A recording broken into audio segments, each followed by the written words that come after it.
let's iterate our array by using for loop. So in this lecture we are going to cover up how we can iterate our array by using for loop, as well as we are also going to cover that how we can use break and continue statement inside our for loop. Okay, so let's dive into our code. And as you can see we already defined this particular thing. So हमने इसे पहले ही cover कर लिया है. अगर आपको previous video देखनी है फॉर लूप की तो आप देख सकते हो, otherwise you can continue with this video. Okay, so I will going to introduce you like what exactly the for loop is again, and हम देखेंगे कि हम कैसे डिफाइन कर सकते हैं, बट उतनी ज़्यादा डिटेल्ड वे में नहीं जाऊँगा. ठीक है, सो देखिए यहाँ पे क्या है कि सबसे पहले मैं क्या करना चाहता हूँ कि मैं एक एरे लूँगा, मुझे एरे को आइट्रेट करना है. तो सबसे पहले हम चलते हैं अपने कोड बेस में और देखते हैं हमारे पास कुछ एरेज वगैरह हैं क्या. तो हमें ये देखिए, हमें ये एक्चुअल में ये हमें ऑब्जेक्ट मिल गया. ठीक है, अब इस ऑब्जेक्ट को मैं एरे में कन्वर्ट करूँगा.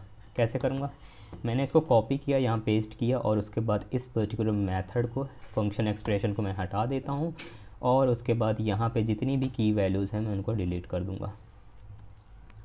अब ये की वैल्यूज़ को डिलीट करने के बाद ये मेरा एरे बन गया. And after that I will also going to remove this particular thing.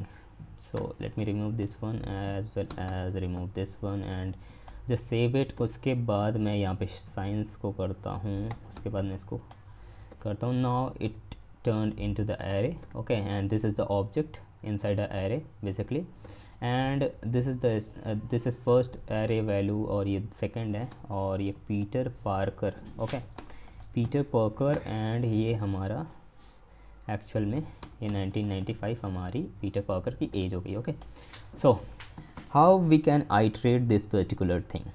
Basically we are going to use some simple method. So देखो, एक for loop क्या होता है, for loop क्या करता है कि आपके मल्टीपल जो iterations होते हैं, सपोज दैट कि आप एक कोई वर्क कर रहे हो उसको मल्टीपल टाइम्स कर रहे हो. सपोज दैट कि आप एक रिसर्च कर रहे हो और वहाँ पे आपको रिसर्च में पर डे आपको 100 टाइम्स रिसर्च करना पड़ रहा है, 100 आइट्रेशन परफॉर्म करनी पड़ रही है या 50 आइट्रेशन परफॉर्म करनी पड़ रही है. तो आप एक स्ट्रिंग दे रहे हो और इस स्ट्रिंग में आप पास कर रहे हो कि iteration 1 is done, iteration 2 is done, iteration 3 is done. Okay, अब मान लो कि आपको बार बार ये स्ट्रिंग लिखना पड़े और या फिर बार बार आपको ये वैल्यू जाके चेंज करना पड़े मैनुअली, तो ये ड्राइव प्रिंसिपल का वायलेशन हो जाता है. ड्राइव प्रिंसिपल का वायलेशन होने का हो जाएगा तो फिर ऑब्वियस सी बात है कोड में बग्स हैं, विच मीन्स कि you are not going to write 100 lines of code और 1000 lines of code in order to implement this thing. Okay, so हमारे लिए एक अल्टरनेटिव वे है जो है कि फॉर लूप. फॉर लूप आपकी हेल्प करेगा इस आइट्रेशन को ऑटोमेट करने के लिए. तो हमारे पास यहाँ पे देखिए 1000 लाइन्स ऑफ कोड हैं. लेट मी शो यू कि ये पहले मैं आपको दिखाई देता हूँ. इसको मैं कमेंट आउट कर देता हूँ और हम ये फॉर लूप को यूज़ करते हैं. ओके, तो सपोज दैट कि हमारे पास ये हमारा फॉर लूप. ओके, हमने जब यहाँ पे डिफ़ाइन कर दिया तो देखिए अगर मैं कंसोल में चलता हूँ तो ये हमें 1000 बार हमें ये वैल्यू दे देगा. ठीक है, तो यहाँ पे कंसोल में अगर चलें और हमने ये देखिए यहाँ पे 1000 टाइम्स इसने कहा रिसर्च टेक्स 1997 is done, research task 1983 is done, 1984.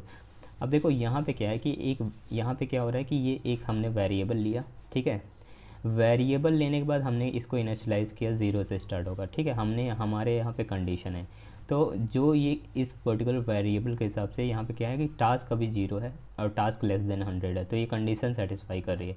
Condition satisfy करने पे ये वाला जो आपका कंसोल डॉट लॉग है या फिर आप यहाँ पे जो लॉजिक लिखोगे फॉर लूप के अंदर वो आपका रन हो जाएगा. उसके बाद एक बार ये रन होने के बाद ये फिर यहाँ पे क्या होगा कि यहाँ पे आई प्लस प्लस या फिर टास्क प्लस प्लस कह लो, तो यहाँ पे क्या हो रहा है कि टास्क में एक लाइक टास्क अभी ज़ीरो है तो यहाँ पे 1 हो जाएगा, विच मीन्स कि 0 + 1 = 1. ओके, तो यहाँ पे ये जो वैल्यू होगी यहाँ पे ये अपडेट हो जाएगी और यहाँ पे ये 1 हो जाएगा.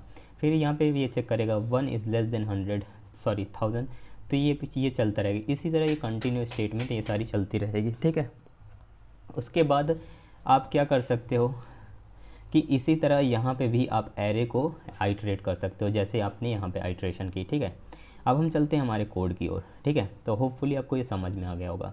अब मैं यहाँ पे क्या करना चाहता हूँ कि यहाँ पे सबसे पहला मेरे को एक एरे एक मुझे वेरिएबल लेना पड़ेगा जिसको मुझे सेट करना पड़ेगा 0। पहले मैं 0 से इनिशियलाइज़ कर, अगर मैं चाहता हूँ कि मेरा जो ये आइट्रेशन है 2 से शुरू हो, 0 से 1 से शुरू हो, तो मैं यहाँ पे डिफ़ाइन कर सकता हूँ, ठीक है।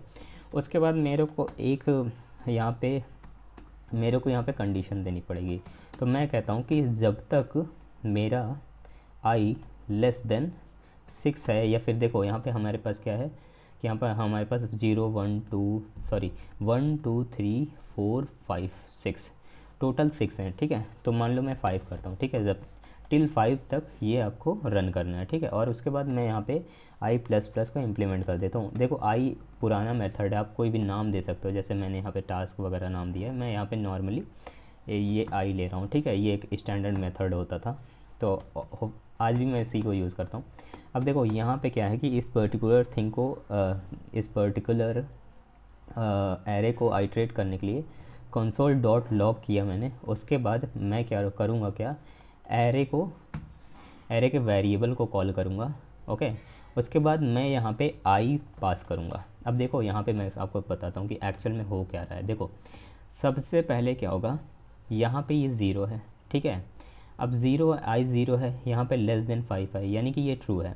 अब यहाँ पे क्या होगा कि कंसोल डॉट लॉग में जाकर ये 0 हो जाएगा। अब 0 क्या है, 0 इंडेक्स पे पीटर है, तो पीटर मेरा प्रिंट हो जाएगा। फिर ये यहाँ पे जाके ये इम्प्लीमेंट हो जाएगा, ठीक है। यहाँ पे इसके बाद यहाँ पे इम्प्लीमेंट हो, ये ऐसे जाएगा, यहाँ पे i प्लस प्लस हो जाएगा।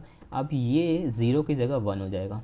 अब यहाँ पे क्या है कि 1 सेटिस्फाई कर रही है कंडीशन, तो ये 1 हो जाएगा। 1 पे पार कर रहा है, ठीक है। जो हमारा एरे होता है उसमें इंडेक्सिंग 0 1 2 3 4 होता है, ठीक है। ये 5 तक, लेस देन जब तक 5 है तब तक चलेगा। 5 के बाद ये ब्रेक हो जाएगा, ठीक है। अब हम यहाँ पे देखते हैं, देखो पीटर, पार्कर और ये सारी चीज़ें आ गई, ओके। 1 2 3 4 5, हमारे पास 5 आ गया। अब देखो हमने कहा हमारे पास ट्रू भी है, ठीक है। यहाँ पे हमारे पास ट्रू भी है। और मैं सपोज दैट कि एक और स्ट्रिंग ले लेता हूँ। सपोज दैट कि मैं एक स्ट्रिंग ले देता हूँ, साइबर इनिशिएशन, ये स्ट्रिंग मैंने डाल दी, ठीक है। तो मैंने इस स्ट्रिंग को भी ले लिया। अब यहाँ पे हमारे पास टोटल 7 वैल्यूज़ हैं। क्या हम यहाँ पे बार बार इन वैल्यूज़ को काउंट करके यहाँ पे मेथड को लगाते रहेंगे? ये सही चीज़ नहीं है, ठीक है। तो देखो यहाँ पे क्या होता है कि मैंने आपको बताया था, अगर होल एरे के जो भी हैं, जैसे कि इस एरे के जो भी ये एरे है, इसके एलिमेंट को कैलकुलेट करना है, तो आप क्या करते थे, डॉट लेंथ मेथड को कॉल करते थे। तो जितने भी आपके जो एलिमेंट होते थे वो ईजिली रिटर्न हो जाते थे, ठीक है। तो हमें यहाँ पे क्या करना है, हमें एक्चुअल में यहाँ पे डॉट लेंथ मेथड को कॉल करना है, ठीक है। अब यहाँ पे हमने ये जो यहाँ पे दिया है, हमें यहाँ पे डॉट लेंथ मेथड लगाना है, okay. So I is less than student data dot length. अब ये क्या करेगा कि जितनी वैल्यूज़ होंगी उसको आइटरेट कर देगा बड़े ईजिली वे में, ठीक है। तो अभी देखो यहाँ पे सारी वैल्यूज़ हैं जो हमें आइटरेट होके मिल गई, ओके। अभी देखो ये भी हमें मिल गया, ठीक है। तो यहाँ पे इस तरह से आप आइट्रेशन कर सकते हो by using for loop, okay. अब देखो यहाँ पे क्या है कि टाइप ऑफ, अगर मान लो कि मुझे इनके टाइप को देखना है, सपोज दैट कि आप जानना चाहते हो कि इन वैल्यूज़ की टाइप क्या है, ठीक है, जो ये एरे में स्टोर है। तो मैं कहूँगा टाइप ऑफ। अब देखो टाइप ऑफ का क्या है कि टाइप ऑफ स्टूडेंट डेटा, ठीक है। उसके बाद मैं कहूँगा कि जो मेरा स्टूडेंट डेटा है उसमें आई इंक्रीमेंट कर दो, ठीक है। अब यहाँ पे क्या होगा कि देखो यहाँ पे कह रहा है कि पहली बात तो ये वैल्यू प्रिंट करेगा, ठीक है। उसके बाद क्या करेगा, ये टाइप ऑफ कैलकुलेशन करेगा, और इसी बेसिस पे ये यहाँ पे हर एक पर्टिकुलर एरे की वैल्यूज़ की टाइप्स ये रिटर्न कर देगा। अब देखो मैं आपको दिखाता हूँ कि ये टाइप रिटर्न कर रहा है नहीं। देखो पीटर का स्ट्रिंग है, पार्कर भी स्ट्रिंग है, 1995 नंबर है, और ये साइंस स्ट्रिंग है, ठीक है। और ये जो है हमारा ये ऑब्जेक्ट है, तो ये एक्चुअल में ऑब्जेक्ट था, इसीलिए मे भी आपको लगा होगा कि मे भी ये एरे के अंदर एरे हमने स्टोर कर रखा है, बट एक्चुअल में ये ऑब्जेक्ट है, ठीक है। तो इस तरह से आप इजीली आप टाइप ऑफ मेथड का यूज़ करके आप इसको आइट्रेट कर सकते हो, ओके। अब देखो यहाँ पे क्या है कि मैं चाहता हूँ कि मेरे को इन सारी वैल्यूज़ की सिर्फ और सिर्फ टाइप पता चले, ठीक है। मैं इस पर्टिकुलर मतलब कि मैं इस वैल्यूज़ को नहीं प्रिंट करना चाहता, मैं सिर्फ और सिर्फ टाइप को एक्सट्रैक्ट करना चाहता हूँ। उसे कैसे आप करोगे, देखो मैं क्या करता हूँ, इसको कमेंट कॉपी करके, ठीक है, इसको कॉपी करके और मैं यहाँ पे एक और पेस्ट कर देता हूँ इस एरो को, ठीक है। अब मैं इसको कमेंट आउट कर देता हूँ, ये एक्चुअल में रेफरेंस के लिए होगा, ठीक है। अब मुझे क्या करना है कि मुझे यहाँ पे वैल्यूज़ से मुझे सिर्फ और सिर्फ टाइप एक्सेस करना है, accessing only type, accessing types of values of all value, ठीक है, accessing types of all value, ठीक है। तो जितनी भी वैल्यू है हमें उसका टाइप पता करना है, ठीक है। अब देखो सबसे पहली चीज़ मैं क्या करूँगा, देखो मैं आपको बताता हूँ। सपोज़ दैट कि कोई भी आप टाइप को आप मतलब कि आपको टाइप दिखाना है, तो सब यहाँ पे हमने क्या किया कि हम यहाँ पे हम इसको इम्प्लीमेंट कर रहे हैं, ठीक है। यहाँ पे हम बार बार सॉरी इस आई को हम यहाँ पे अपडेट करें, ओके। यहाँ पे हम आई को अपडेट कर रहे हैं, इसलिए हमारा आइट्रेशन पॉसिबल हो रहा है और यहाँ पे आई को इम्प्लीमेंट कर रहे हैं। अब हमें यहाँ पे क्या करना है, मुझे यहाँ पे एक वेरिएबल चाहिए, मान लो कांस्टेंट वेरिएबल मैंने ले लिया, ठीक है। और एक्चुअल में मैं कहता हूँ कि टाइप ऑफ, ठीक है, टाइप ऑफ वैल्यूज़, मुझे क्या करना है कि मुझे इनकी जो वैल्यूज़ की टाइप है वो चाहिए, ठीक है। अब मेरे को इन वैल्यूज़ को जो भी मेरे टाइप होंगे, मैं इसको एक एम्प्टी एरे में स्टोर करना चाहता हूँ, ठीक है। एम्प्टी एरे में पुश करूँगा यानी कि स्टोर करूँगा, उसके बाद मैं इसको एक्सेस करूँगा, ओके। अब मेरे को स्टोर कैसे करना है, देखो आप इसको स्टोर कैसे करोगे और यूज़ कैसे करोगे, देखो मैं कहता हूँ कि जो मेरा टाइप ऑफ वैल्यूज़ है, अगर मैं इस वेरिएबल को, ठीक है, इस वेरिएबल को टाइप ऑफ यानी कि टाइप ऑफ स्टूडेंट डेटा जो आइट्रेशन हो रही है उसके इक्वल कर दूं, विच मीन्स कि यहाँ पे क्या होगा, देखो यहाँ पे ये एक्चुअल में क्या करेगा कि इसकी पूरी लेंथ को लेगा, यानी कि इसके पूरे डेटा को हर एक बार आइट्रेशन पे यहाँ पे क्या करेगा, ये टाइप ऑफ रिटर्न करेगा, ठीक है। 0 पे ये टाइप रिटर्न करेगा पीटर का, ठीक है। फिर 1 पे पार्कर का रिटर्न करेगा, फिर ये करेगा 2 पे 1995 को रिटर्न करेगा, यानी कि इंटीजर वैल्यू रिटर्न कर। अब जो ये रिटर्न करेगा एक्चुअल में ये यहाँ पे स्टोर होगी, उसके बाद ये जो वैल्यू यहाँ पे स्टोर होगी वो यहाँ पे जाके पुश हो जाएगी, उसके बाद आई मीन इस एम्प्टी एम्प्टी एरे में, और उसके बाद आप इसको एक्सेस कर सकते हो, ठीक है। तो चलो इसको एक्सेस करते हैं, console.log and type of values, और देखते हैं क्या होता है, ठीक है। Let's see. तो अभी क्या है, अभी मैंने इसको एक्सेस करने की कोशिश की, ओके। मैंने यहाँ पे आई पास नहीं किया, ठीक है। तो यहाँ पे आई मेरे को पास करना है, ठीक है। तो यहाँ पे आपको यहाँ पे भी बताना है कि आपकी जो वैल्यूज़ हैं जो यहाँ पे स्टोर हो रहे हैं वो एक्चुअल में यहाँ पे क्या है, ठीक है। उसके बाद यहाँ पे जाके स्टोर होगा, ओके। तो देखो अभी यहाँ पे क्या है कि हमें string number object Boolean string सारी चीज़ें मिल गई, ठीक है। हमें देखो ये स्ट्रिंग है और ये बूलियन है, ठीक है। ये नंबर है, ये स्ट्रिंग है और ये बूलियन है, तो आपको ईजिली मिल गया, ठीक है।